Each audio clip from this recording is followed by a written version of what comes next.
ಹೇಳಿ ಮೇಡಮ್, ಯಾವಾಗ ಇನ್ಸಿಡೆಂಟ್ ಆಯ್ತು? ಸರ್, ಇದು ಭಾನುವಾರ ಆಗಿರೋದು. ಅಂದರೆ ಶನಿವಾರ ನೈಟು 1:30 ಆಗಿದೆ ಅನ್ಕೋತೀನಿ. ಸೊ ನಾವೆಲ್ಲ ಭಾನುವಾರ ಪ್ರೊಟೆಸ್ಟ್ ಮಾಡಿದ್ವಿ, ಸ್ಟೇಷನ್ಗೂ ಕಂಪ್ಲೇಂಟ್ ಕೊಟ್ಟಿದ್ದೀವಿ. ಸೊ ಅವರೆಲ್ಲ ಒಂದು ಆಕ್ಷನ್ ತಗೊಳ್ಳಿ ಅಂತ ಹೇಳಿದ್ದೀವಿ. ಅವರು ಈಗ ಸದ್ಯಕ್ಕೆ ಸಿಕ್ಕಿದ್ದಾರೆ ಅನ್ನೋ ಮಾಹಿತಿ ಗೊತ್ತಾಗ್ತಾ ಇದೆ.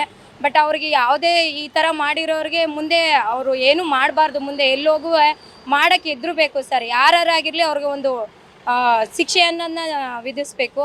ಬಟ್ ಎಲ್ಲಾಗಲಿ ಈಗ ಮೇನ್ ರೋಡ್ ಇದು ಪಬ್ಲಿಕ್ ಪ್ಲೇಸಲ್ಲೇ ಹಿಂಗೆ ಮಾಡಿದ್ದಾರೆ ಅಂದರೆ ಮನೆಗೆ ನುಗ್ಗಲ್ಲ ಅನ್ನೋದು ಏನು ಗ್ಯಾರಂಟಿ? ಇಲ್ಲಿ ಏನು ಸಿಗುತ್ತೆ ಅಂತ ಹೊಡೆದ್ರು ಅದು ನಮಗೆ ಗೊತ್ತಿಲ್ಲ. ಬಟ್ ಏನಂದರೆ ಅದು ತುಂಬ ಜನಗಳಿಗೆ ತೊಂದರೆ ಆಗ್ತಾ ಇದೆ. ಪಬ್ಲಿಕ್ ಪ್ಲೇಸ್ ಆಗಿರೋದ್ರಿಂದ ಇಲ್ಲಿ ನಮ್ಮದು ಅನ್ನಪೂರ್ಣೇಶ್ವರಿ ದೇವಸ್ಥಾನ ಇದೆ, ಇಲ್ಲೆಲ್ಲ ದೊಡ್ಡ ದೊಡ್ಡ ಅಂಗಡಿಗಳಿದೆ. ಎಲ್ಲಿ ನುಗ್ಗಲ್ಲ, ಏನು ಮಾಡಲ್ಲ ಅನ್ನೋದು ಒಂದು ಸ್ವಲ್ಪ ಭಯ ಇದೆ. ಬಟ್ ಅವನಿಗೆ ಕಲಿಸಿರೋ ಪಾಠ ಪ್ರತಿ ಜನ ಕಳ್ತನ ಮಾಡೋರಿಗೆ ಇದು ಒಂದು ಪಾಠ ಆಗಬೇಕು ಸರ್. ಈ ಉದ್ದೇಶದಲ್ಲಿ ನಮ್ಮ ಯಾರೇ ಜನ ಆಗಿರಲಿ, ಅವನು ಯಾರೇ ಆಗಿರಲಿ, ಅವ್ನಿಗೊಂದು ಒಳ್ಳೆ ಶಿಕ್ಷೆ ಆಗಬೇಕು. ಒಳ್ಳೆಯದು ಅಂತ ಅಂದರೆ ಅವನೇನು ಒಳ್ಳೆ ಕೆಲಸ ಮಾಡಿರೋದ ವಿಷಯ ಅಲ್ಲ ಇದು.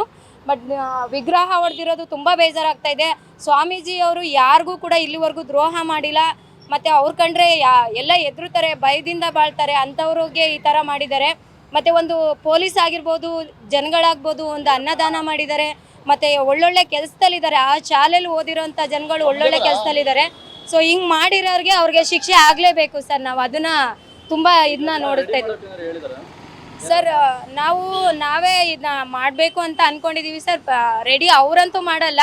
ನಮಗೆ ಜಾಗದ ವ್ಯವಸ್ಥೆ ಮಾಡಿಕೊಟ್ರೆ ನಮ್ಮ ಏರಿಯಾ ಜನಗಳಾಗ್ಬೋದು, ನಮ್ಮ ವಿಜಯನಗರ ಕ್ಷೇತ್ರದಲ್ಲಿ ಯಾರು ಬರ್ತಾರೆ ನೋಡಿ ಅವ್ರನ್ನ ಮುಂದಿಟ್ಕೊಂಡು ನಮಗೆ ಜಾಗ ಕೊಟ್ಟರೆ ಅದು ಒಂದು ವಿಗ್ರಹ ಮಾಡಬೇಕು ಅನ್ನೋದು ತುಂಬ ಆಸೆಯಿಂದ ಮಾಡಿದಂಥ ಕುಮಾರಣ್ಣವರು 5 ವರ್ಷ ಆಯಿತು.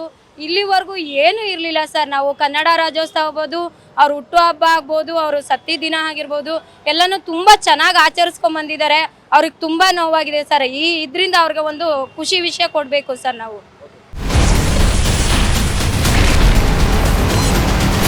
Ashwavega English News. Coming soon. Your channel, your voice, your trust.